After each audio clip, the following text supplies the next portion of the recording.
ঝমঝমে বৃষ্টির মধ্যে আজকে আমি আপনাদের কাছে বানিয়ে দেখাবো চিকেন স্যুপ।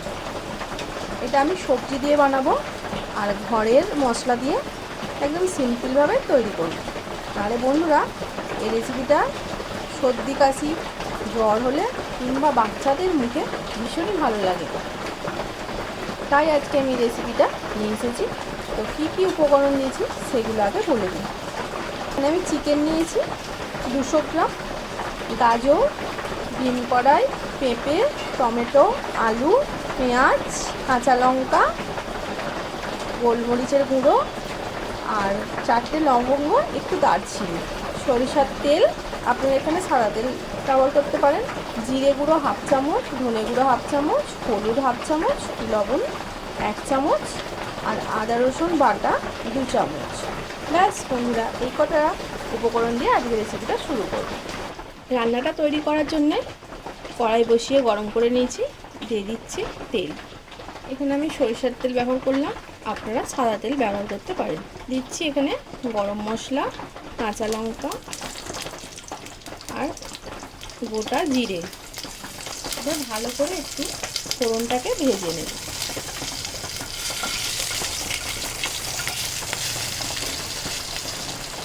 এবার দিয়ে দেবো কেটে রাখা পেঁয়াজ।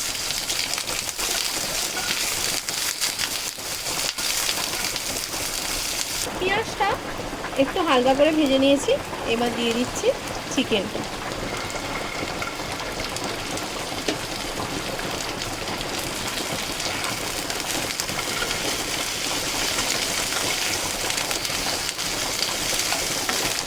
একটুখানি পেঁয়াজের সাথে চিকেনটা ভাজা ভাজা করে নিয়েছি।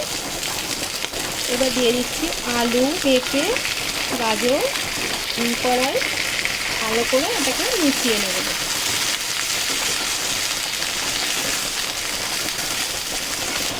1 মিনিট মতো সব কিছু সবজি দিয়ে একটু ভালো মতো ভেজে নিয়েছি। এবার দিয়ে দিচ্ছি ধনে গুঁড়ো, জিরে গুঁড়ো, হলুদ গুঁড়ো আর লবণ। দিয়ে দেবো আদা রসুন বাটা, কিছু দিয়ে আবারও ভালো করে একটু কষে নেব। এবার চিকেনটাকে সবজিগুলোর সাথে দিয়ে খুব ভালো করে কষে নিয়েছি। এবার দিয়ে দেবো গরম জল।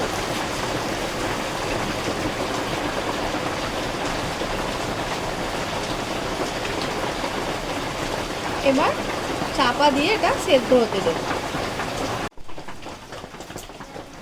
ভালোভাবে ঝোলটা ফুটে গেছে, একদম টকবক করে ফুটছে। এই সময় ঢাকনাটা খুলে নেব।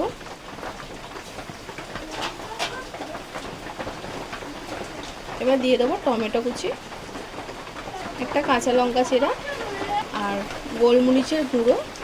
সবটা দেবো না, অর্ধেকটা দিয়ে দিলাম। এবার ভালো করে মিশিয়ে নেব। চাপা দিয়ে মিডিয়াম আঁচে ভালো করে সেদ্ধ করে নেব। সবজিগুলোর সাথে চিকেনটা ভালো করে সেদ্ধ করে নিয়েছি।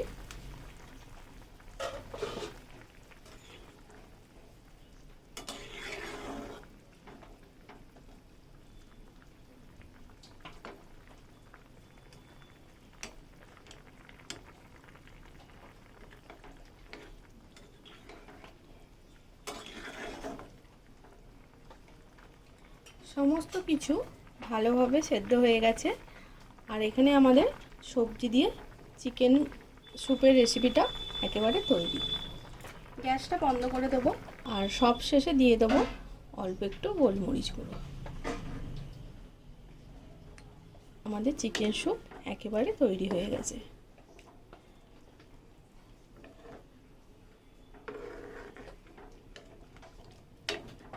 বাড়িতে অল্প মাংস থাকলে এরকম বৃষ্টি বাদলের দিনে কিংবা প্রচণ্ড গরমে এই রেসিপিটা হালকা পাতলার ওপর আপনারা ট্রাই করতে পারেন।